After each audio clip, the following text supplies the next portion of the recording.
Bonjour à tous, alors aujourd'hui je vous propose la spécialité du bac ES de 2019 Amérique du Nord. Donc c'est une première partie sur ce qu'on appelle les automates. Et donc on va parler de matrice d'adjacence et surtout de puissance de matrice d'adjacence. Donc on est parti. Qu'est-ce que c'est qu'un automate? Vous allez voir, c'est très simple, vous l'avez déjà vu certainement. Mais même si vous n'avez pas vu, a priori, la notion n'est pas très compliquée. On a donc ici, vous voyez devant nous, un graphe qui est ordonné. Il y a des sens, voilà, ou pouvoir des boucles. Et on vous dit quoi? Eh bien, que pour accéder à un local d'une entreprise, les employés doivent choisir un code qui va être reconnu par cet automate. Alors, comment ça fonctionne? Vous voyez, on a une flèche d'entrée ici au niveau du numéro 1. Voilà. Alors, un code ici qui marche, par exemple, je vais prendre un chemin. Voilà. Si je prends ce chemin, vous voyez, il y a des flèches, et je passe par ici. Ensuite, par exemple, je peux passer par là.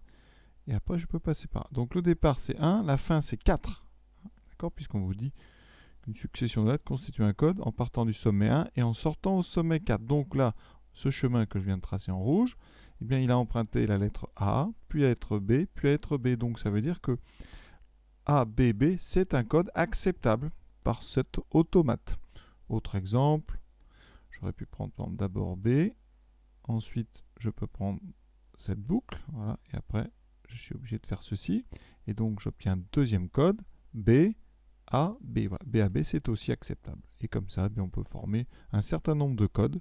Alors vous voyez, par exemple, ici, on peut faire B, puis on peut revenir ici. Donc on peut faire des codes assez longs, finalement, en faisant des allers-retours. Après, je peux repartir, par exemple, en A,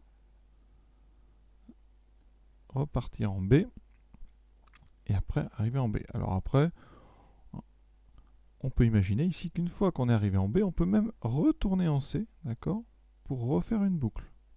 Même utiliser A. Donc on peut comme ça faire des trajets assez longs, il n'y a pas de souci. L'important, c'est que les mots que vous allez écrire, eh bien, respectent l'ordre et le sens des flèches que vous autorise l'automate.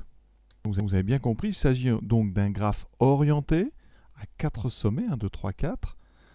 Orienté parce que chacune des arêtes ici a un sens, donc elle est orientée. Et en plus de cette orientation, voilà, on va indiquer une lettre et ça fait des mots. Donc c'est ça qu'on appelle un automate. Et donc, première question pour voir si vous avez bien saisi l'utilisation, eh bien on vous demande, eh bien on vous donne des codes et c'est à vous de déterminer s'ils sont reconnus ou pas par l'automate. Et on vous donne même des exemples parce qu'on sait que peut-être vous n'avez pas fait beaucoup d'automates, il n'y a pas tant de sujets que ça qui en contiennent, donc c'est possible que vous n'ayez pas rencontré cette notion très souvent. Donc on vous dit par exemple que le mot BCBAB est un mot reconnu, d'accord? Et on vous donne d'ailleurs le chemin qui correspond. Le chemin, c'est donc les sommets qu'on a parcourus. Donc on va le regarder ce chemin quand même. Donc ici on a fait BC, BAB. Alors ça c'est pas forcément facile parce que par exemple le premier B, ça pourrait très bien être celui-là ou celui-là. Donc c'est pour ça qu'on vous indique le chemin qui a permis justement de faire ce code. Alors c'est le chemin 1, 2, 1. Donc on part de 1. Voilà. Vous voyez. Et pour vous montrer qu'on peut faire des allers-retours, on le fait justement. 1, 2. Voilà. Donc ici on a donc fait B d'abord, puis C. Ensuite, une fois qu'on a en 1, on vous dit qu'on part en 3. Donc on écrit un B. Ensuite, on revient en 3. Donc comme il y a 2, 3 d'affilée, c'est qu'on a utilisé la boucle. Donc on a le A. Et une fois qu'on est en 3, on finit par un 4. Et on est bien sorti au niveau du 4. Et donc on a trouvé le mot, le code BCBAB. C'est ce qu'on vous dit. D'accord? Et on vous donne un exemple de mot qui n'est pas reconnu. C'est le mot abac. Pourquoi il n'est pas reconnu? Alors on peut commencer. Pour le A, on n'a pas le choix. On est obligé de prendre ce chemin. Une fois qu'on est en 2, on vous demande un B. Alors il y a deux façons de faire des B quand on est en 2. Même pas, non, on est obligé de faire ceci. Voilà. Donc une fois que vous avez fait ça, vous êtes là. Et ensuite, A bac. Donc on fait un A. On n'a pas le choix, voilà. Mais par contre, en 3, on vous demande après de faire un C. Et vous voyez bien qu'il n'y a pas de C.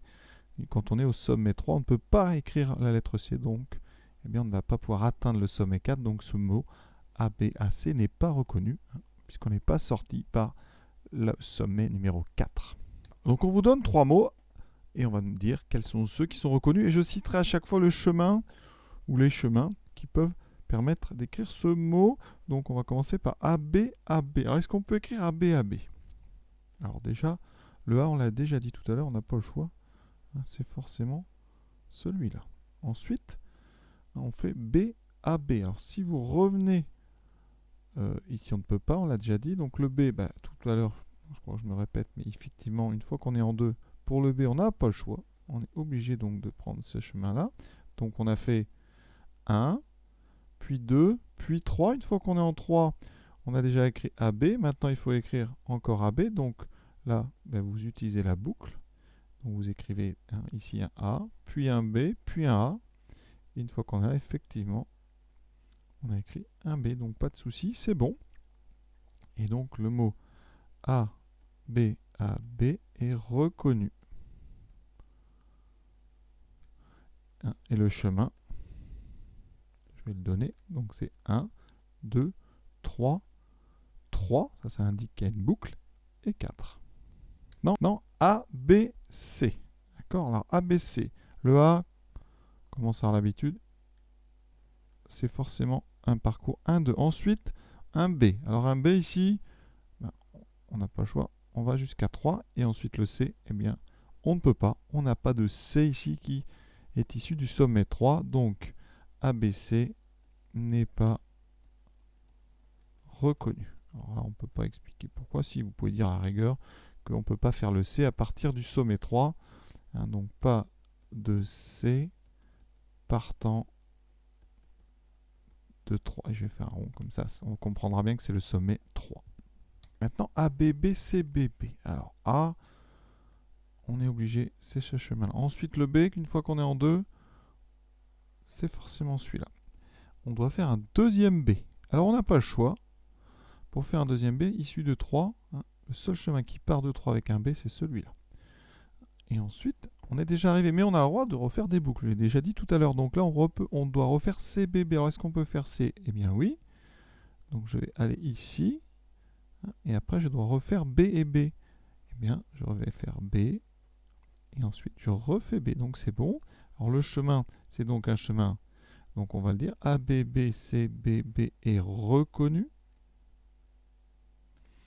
Et le chemin qui correspond, c'est donc le chemin. On part de 1, puis 2, puis 3, puis 4, puis 2, puis 3, puis 4. Et voilà.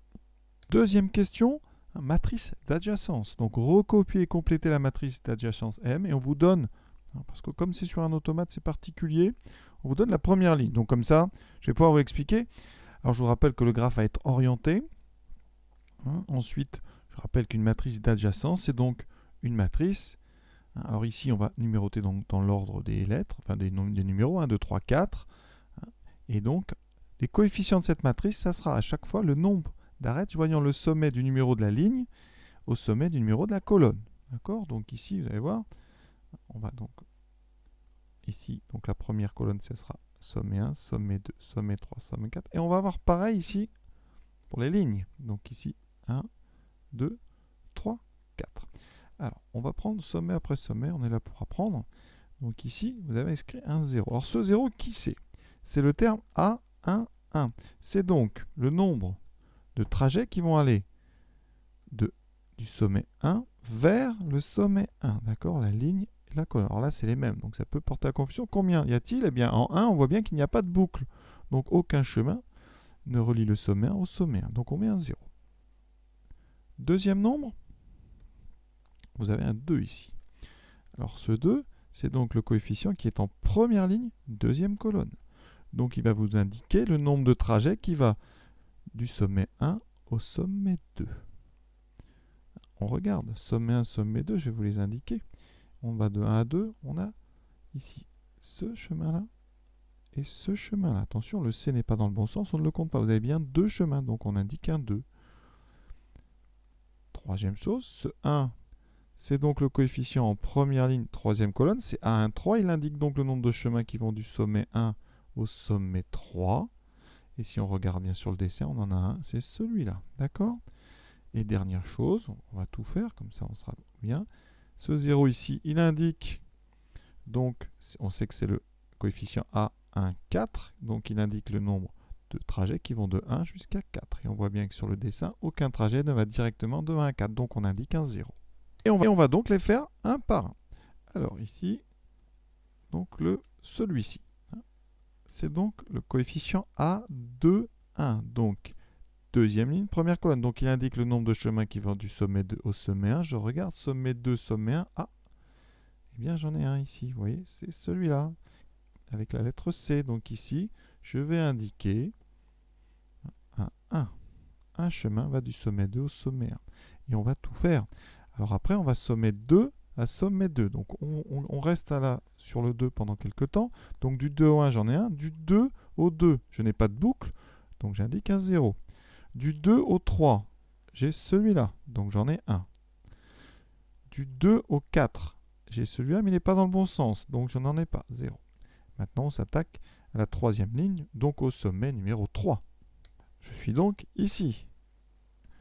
Et on commence. Ici, c'est donc le nombre de trajets qui va de 3 à 1. De 3 à 1, je n'en ai pas. Il n'est pas dans le bon sens, donc j'ai un 0. Maintenant, de 3 à 2. 3 à 2, j'en ai un, mais il n'est pas dans le bon sens, donc 0. 3 à 3. Ici, j'ai une boucle. Vous voyez, cette boucle ici. Donc là, je mets un trajet. Et ensuite, de 3 à 4, j'ai celui-là, donc j'en ai un. On s'attaque au quatrième sommet.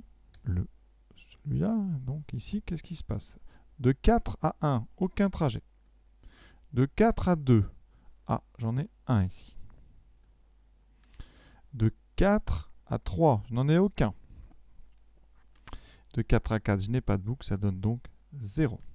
Alors, on ne peut pas vraiment vérifier, mais on peut quand même avoir des petites vérifications comme ça rapides pour voir si on n'en a pas oublié. Au total, ils sont tous donc dans un seul sens, et j'en ai 1, 2, 3, 4, 5, 6, 7, 8. J'ai 8 arêtes orientées. Et donc, dans ma matrice, je dois avoir la somme totale qui fait 8. 2, 3, 4, 5, 6, 7, 8. Voilà. Alors, ce n'est pas une preuve, mais c'est une vérification qui peut être utile si vous en avez oublié un. Voilà donc ma matrice d'adjacence. Question 3, hein, on nous donne les matrices m puissance 4 et m puissance 5. D'accord? Avec un logiciel de calcul formel, donc on ne va pas le vérifier. Et on vous dit combien de mots de 4 lettres sont reconnus par l'automate. Alors, ça fait partie de quelle partie du cours? Eh bien, il faut savoir que la matrice d'adjacence, eh bien, quand on la met au carré, au cube, elle va vous donner des informations très intéressantes. Quand on la met à la puissance 4, par exemple, vous allez avoir une matrice carré 4, 4, hein, d'accord? Avec donc 16 coefficients.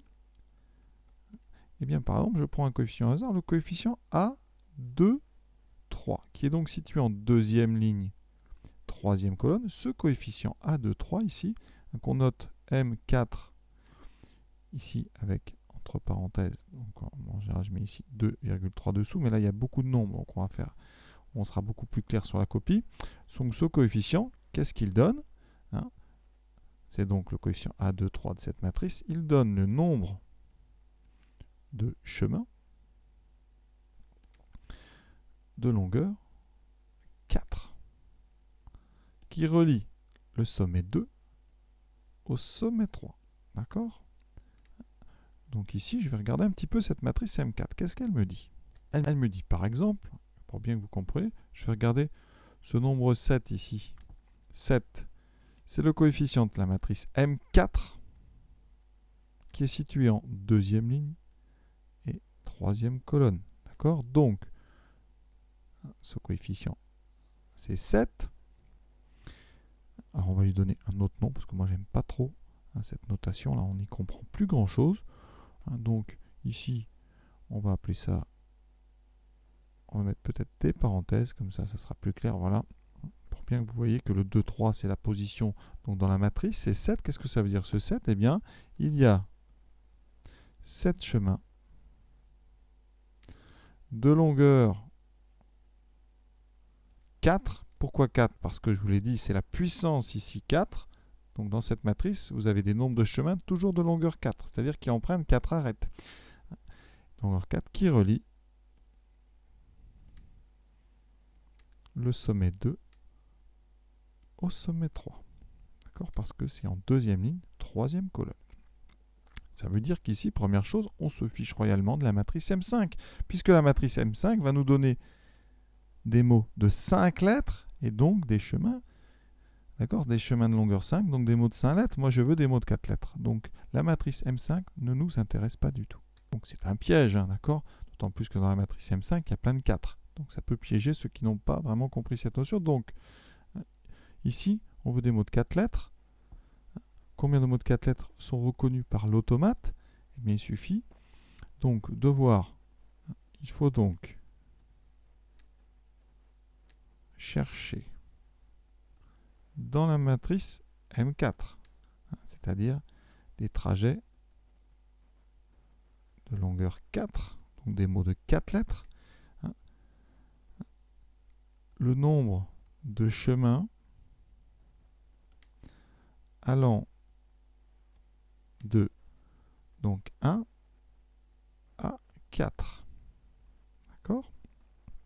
Donc, on regarde le coefficient de M4 en première ligne et quatrième colonne. D'accord? Donc ici, ouais, 4, donc première ligne, quatrième colonne, c'est lui. Ce 5 ici, qu'est-ce qu'il nous indique? Ici, il est bien en première ligne, quatrième colonne, donc 5 chemins de longueur 4. Le 4, je répète encore une fois, c'est la puissance, qui vont de 1 à 4. D'accord? Alors je vais vous les donner, parce que c'est pratique comme ça. Alors quels sont-ils ces 5 chemins? Alors imaginons donc 1, 2, alors ici on peut une boucle, 3 et 4. Je viens d'en trouver un. Alors je vais les noter au fur et à mesure, parce que donc là j'ai le chemin, donc les mots. Alors ça c'est le chemin 1, 2, 3, 3, 4. Donc A, B, A, B. On peut faire quasiment la même chose en partant de B. D'accord? Donc j'obtiens le mot B, B, A, B. C'est-à-dire, alors là c'est pareil, c'est le même 1, 2, 3, 3, 4. Même chemin, mais lettres différentes. On a une possibilité ensuite par B. Donc A, B, 1.